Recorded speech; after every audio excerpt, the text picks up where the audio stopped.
तो आखिरकार वो वक्त आ गया है जिसका सबको इंतजार था। चंद्रयान 3 सक्सेसफुली लैंड कर चुका है और भारत चौथा देश बन गया है जो कि एक यान को चांद के सतह के ऊपर सक्सेसफुली लैंड करा दिया है। अब यहाँ पर बहुत लोगों के मन में सवाल है कि इसका लाइफ कितना है, यानी ये जो पूरा मिशन है इसकी लाइफ कितने डेज तक है। तो एक्चुअली में चंद्रयान का लाइफ सिर्फ 15 दिनों के लिए है, क्योंकि वहाँ पर ऑलमोस्ट 14-15 दिनों का दिन होता है, यानी धूप रहता है, और बाकी से 14-15 दिन रात रहता है। तो जैसे सनराइज हुआ वैसे ये लैंड किया, यानी अब 14 दिनों तक प्रज्ञान रोवर अपना काम कर पाएगा। धूप, जैसे कोई मिल गया हमें जादू को धूप चाहिए था, धूप, वैसे प्रज्ञान रोवर पे बहुत सारे सोलर पैनल्स लगे हैं, विक्रम लैंडर पे भी लगा है, तो इनको वही धूप से पावर मिलेगी और धूप बहुत जरूरी है इनके ऑपरेशन के लिए। लेकिन जब 14 दिन खत्म होगा तब धूप चला जाएगा, तब इसका जो इलेक्ट्रॉनिक्स है वो काम करना बंद कर देगा, यानी जो मैक्सिमम डेटा है वो 14 दिनों तक आ चुकी होगी। उसके बाद वो सिंपली वहीं पर निष्क्रिय हो जाएगा, सारे इलेक्ट्रॉनिक पार्ट्स बंद हो जाएंगे। और इसरो के वैज्ञानिक ये कह रहे हैं कि हम होप करते हैं कि वो 14 दिनों के बाद भी कुछ दिन चले, लेकिन ये होप वर्ड यूज किया गया है, यानी इसके लिए कोई सटीक टेक्नोलॉजी नहीं यूज किया गया है जिससे वो गारंटीड चलेगा बहुत दिन तक, क्योंकि ये मिशन 14 डेज को माइंड में रखते हुए ही बनाया गया था। बाकी जो ल्यूना 25 जो कि क्रैश किया, अगर वो लैंड होता तो उसके अंदर एक ऐसा पावर जनरेटिंग टेक्नोलॉजी था प्लूटोनियम के जरिए जिसके चलते उसको 1 साल तक पावर मिलती। तो इस मामले में सबसे अच्छी न्यूज ये है ना कि इसरो एक्चुअली में इस टेक्नोलॉजी पे काम कर रहा है, एक ऐसा प्लूटोनियम का पावर सोर्स बनाने का जिससे अपकमिंग मिशंस में 1 साल तक पावर मिले। लेकिन फिलहाल चंद्रयान जो है ये 14 डेज तक बहुत सी रिसर्चेस करेगा साउथ पोल में, वाटर, हीलियम 3 और ऐसे कई चीजें हैं जिसके बारे में आपको पता होना ही चाहिए कि ये मिशन आखिर हुआ किस लिए है। तो चलो उन सुपर इंटरेस्टिंग डिटेल्स को हम समझते हैं। किसी भी प्लैनेट या फिर सैटेलाइट, जैसे कि मून एक सैटेलाइट है, तो उसका जो नॉर्थ पोल और साउथ पोल है ये दोनों काफी इंपॉर्टेंट है हमारे लिए। या फिर किसी भी जगह पर चले जाओ, चाहे आप जुपिटर के किसी मून पर चले जाओ, तो वहाँ पर नॉर्थ और साउथ पोल में जो चीज एक्यूमुलेटेड है या फिर जो भी चीजें वहाँ मौजूद है वो बहुत ही मिस्टीरियस होती है हमारे लिए। जैसे कि धरती का जो सबसे एक्सट्रीम कंडीशंस है वो यहाँ के नॉर्थ और साउथ पोल में ही है, और इक्वेटर का जो रीजन है इसे तो कोट एंड कोट सेफ माना जाता है ना, क्योंकि ज्यादातर कंट्रीज इक्वेटर पे मौजूद है उसी के आसपास और नॉर्मली सब कोई रह रहे हैं। लेकिन जो एक्सट्रीम कंडीशंस है वो नॉर्थ और साउथ पोल में होता है। रिसर्चर्स के हिसाब से साउथ पोल में जो प्रेजेंस ऑफ वाटर आइस है वो बहुत मात्रा में है, और इसी के बारे में और डेटा धरती चाहता है। मून के इस रीजन में कभी भी सनलाइट नहीं पड़ता है, और ये एक ऐसा रीजन है जहाँ पर परपेचुअल डार्कनेस था बिलियंस ऑफ ईयर्स से, और डार्कनेस है और डार्कनेस रहेगा। वाटर जो है ये सुनने में बहुत सिंपल लग रहा है, लेकिन वाटर सपोर्ट्स लाइफ, क्योंकि साउथ पोल पर वाटर आइस है। क्यों? क्योंकि वहाँ पर सनलाइट नहीं पहुँचता, और इसलिए वहाँ पर ऐसी कंडीशंस है कि पानी बहुत मात्रा में जमी हुई रह सकती है बहुत सालों तक, इनफैक्ट मिलियंस ऑफ ईयर्स तक। आपको पता है पहला एविडेंस, पहली ऐसी कोई जांच, ऐसा कोई कैलकुलेशन जो ये बताए कि पोल्स पर पानी है, ये इंडिया का चंद्रयान 1 पहली बार दिखाया था। ये फोटो आप देख सकते हो, ये जो ब्लू ब्लू आपको दिख रहा है ये है पानी का डिटेक्शन, और इसी प्रेजेंस ऑफ वाटर को चंद्रयान 1 ने आज से करीब 15 साल पहले ही पता कर लिया था। और यही वो कारण है जिसके चलते ये माना गया है कि वहाँ पर वाटर आइस ट्रैप्ड है। और जो मैंने आपको बताया था ना कि किसी भी मिशन में ऑर्बिटर होता है जो कि ऊपर घूमते रहता है, लैंडर होता है और रोवर होता है। तो ये जो ऑर्बिटर्स होते हैं ये किस लिए है वहाँ? ये इसलिए है ताकि वो वहाँ के सारे रीजन्स का डेटा हमें भेज पाए। तो चाहे वो इंडिया का ऑर्बिटर हो या फिर बहुत सारे देश जिसका ऑर्बिटर अभी चांद पर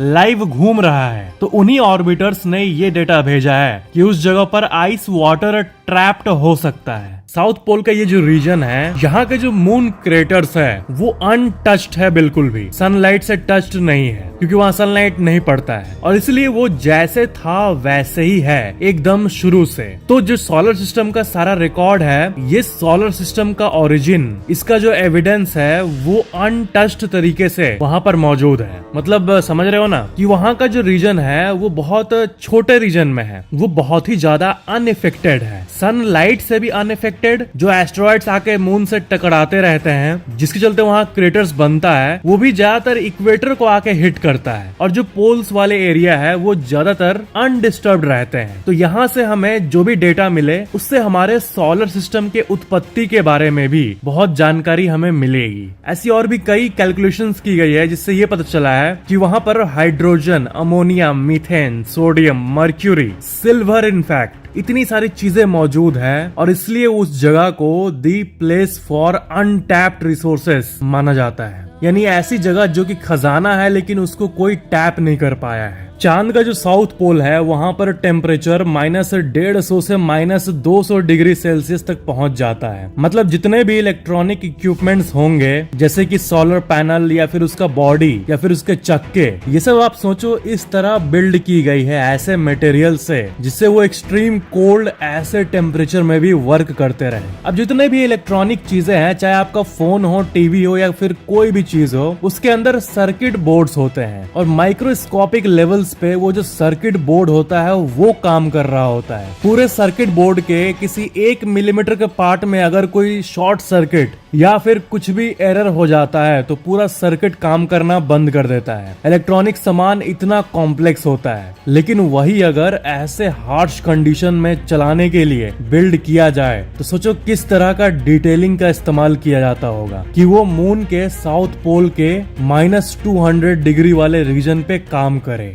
एक सवाल जो आप लोगों में से बहुत लोगों के मन में आ सकता है कि अगर साउथ पोल में लाइट ही नहीं है, सनलाइट आता ही नहीं है और इधर मैं कह रहा हूँ कि रोवर को पावर पाने के लिए सनलाइट की जरूरत है, तो फिर ये कैसे होगा? तो इसका आंसर ये है कि साउथ पोल के उस इलाके में जहां पर लाइट नहीं पहुंचता वहां पर एग्जैक्टली नहीं जाएगा, उससे थोड़ा दूर ही तक रोवर जाएगा जहां तक लाइट थोड़ा पहुंचे। तो ये है इसका आंसर। एग्जैक्टली डार्क वाला फेज में नहीं चला जा रहा है, क्लोज टू साउथ पोल, एकदम नियर टू साउथ पोल, जहां पर लाइट पहुंचेगी वहां पे जा रहा है रोवर। हमारे यूनिवर्स में ऐसे कई एलिमेंट्स हैं जो कि धरती के लिए हो सकता है रेयर हो। यहाँ पर हम इन्हें quote and quote rare earth minerals कहते हैं, लेकिन ऐसी कई जगहें हैं हमारे यूनिवर्स में जहाँ पर वही चीजें एबंडेंस में अवेलेबल है। आपने उस प्लेनेट के बारे में सुना होगा जो कि डायमंड का बना हुआ है, डायमंड प्लेनेट कहते हैं इसे। तो ये पूरा प्लेनेट खरबों डॉलर का होगा। पूरे विश्व में जितना पैसा है उससे 1000 गुना ज्यादा उसको मिल जाएगा जो इस प्लेनेट का डायमंड ला दे धरती पर, क्योंकि डायमंड धरती के लिए रेयर है लेकिन वहाँ के लिए रेयर नहीं है। तो चांद भी कुछ ऐसा ही है। चांद में भी ऐसे कई मिनरल्स हैं जो कि धरती के लिए रेयर है लेकिन चांद के लिए नहीं, वहाँ पर अबंडेंस में अवेलेबल है। स्कैंडियम, एट्रियम, ये दोनों उन कई रेयर मिनरल्स में से 2 का नाम लिया मैं आपको, और ये दोनों व्हीकल इंजन्स में यूज होता है। इस दुनिया में इतनी सारी गाड़ियां हैं उसमें यूज होता है, इलेक्ट्रॉनिक डिवाइसेस में यूज होता है, और जो रेडार सिस्टम होता है जो मिलिट्री के पास होता है उसमें भी इन रेयर मिनरल्स का यूज किया जाता है। सुपर कंडक्टर्स में भी इनका यूज किया जाता है। हीलियम 3 जो कि एक रेयर एलिमेंट है, ये एक ऐसा गैस है जो कि क्लीन और पावरफुल फ्यूल के तौर पर यूज किया जा सकता है। कहां पर? न्यूक्लियर फ्यूजन रिएक्टर्स में। और ये धरती पर कम है लेकिन चांद में बहुत मात्रा में है। और फाइनली वाटर से बड़ी चीज और क्या होगी? अब ल्यूनर आइस अगर मिल जाए तो इससे बड़ी बात और कुछ नहीं होगी। He3 हीलियम 3, इसको आप हल्के में मत लो प्लीज। हीलियम 3 जो है ये एक ऐसा एलिमेंट है जिसको कि मैजिकल माना जाता है। आपको पता है ये एक extremely rare form of helium है जो कि सूरज यानी सन के कोर में पाया जाता है, और कोर से फिर वो धरती और चांद और बाकी प्लैनेट्स की तरफ छोड़ा जाता है। यानी सन से तो कई चीजें रेडिएट होते रहती है। तो ये जो हीलियम 3 है ये उसी में से एक है, और ये एक चार्ज्ड पार्टिकल है, और ये चार्ज्ड पार्टिकल्स हीलियम 3 के हमारे धरती के मैग्नेटिक फील्ड जो है इससे डिफ्लेक्ट हो जाते हैं, क्योंकि धरती का जो मैग्नेटिक फील्ड है ये हमें प्रोटेक्ट करता है इन चीजों से। तो ये जो हीलियम 3 है ये धरती पे कभी हिट ही नहीं होता, लेकिन चांद जहां पर मैग्नेटिक फील्ड नहीं है, और मैग्नेटिक फील्ड इसलिए नहीं है क्योंकि उसका कोर जो है वो बहुत स्मॉल है, और क्योंकि वहां मैग्नेटिक फील्ड नहीं है इसलिए वहां पर He3 यानी हीलियम 3 बहुत एबंडेंस मात्रा में कलेक्ट हो गई है। और हीलियम 3 इसलिए इतना इम्पोर्टेंट है क्योंकि न्यूक्लियर फ्यूजन रिएक्टर में जब इसको यूज किया जाएगा तब इससे क्लीन एनर्जी निकलेगा, क्योंकि ये बाकी चीजों की तरह जो कि यूज होते हैं न्यूक्लियर प्लांट्स में एक फ्री न्यूट्रॉन नहीं प्रोड्यूस करता। ये थोड़ा कॉम्प्लेक्स हो गया मुझे पता है, बट आप ये मानो कि एक फ्री न्यूट्रॉन प्रोड्यूस करना न्यूक्लियर प्लांट में जब पावर जनरेट होती है तो ये फ्री न्यूट्रॉन एक पॉल्यूशन की तरह होता है। लेकिन हीलियम 3 एक ऐसा एलिमेंट है जिसके बारे में साइंस जानता है, जिससे कि क्लीन न्यूक्लियर एनर्जी बन सकता है विदाउट एनी पॉल्यूशन, जो कि बहुत बड़ी बात है। और इसलिए वैज्ञानिकों के लिए चांद पर मौजूद ये हीलियम 3 इतना इंपॉर्टेंट है। हीलियम 3 के साथ साथ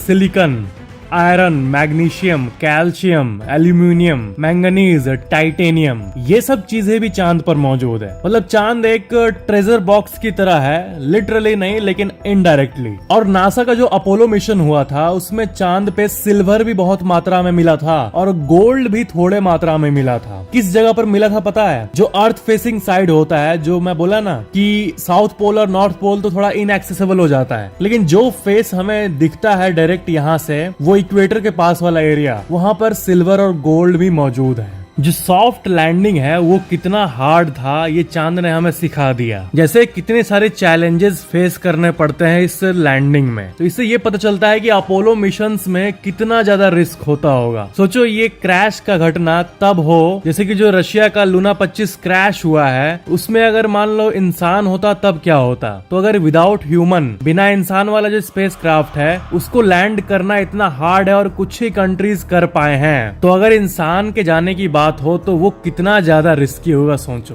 अच्छा मान लो एक क्वेश्चन है आपसे कि मान लो कि आपको अगर मौका मिले कि आप चांद पर उतर पाओ, जैसे कि नील आर्मस्ट्रांग उतरे थे, मतलब बहुत रिस्क है इसमें, लेकिन अगर मौका मिले तो क्या आप इस ब्यूटीफुल प्लेनेट को छोड़कर उस थ्रिल में जाना चाहोगे? सबका अलग अलग ओपिनियन होगा, लेकिन नीचे कमेंट जरूर करना और सब्सक्राइब करके बेल आइकन जरूर ऑन कर लेना।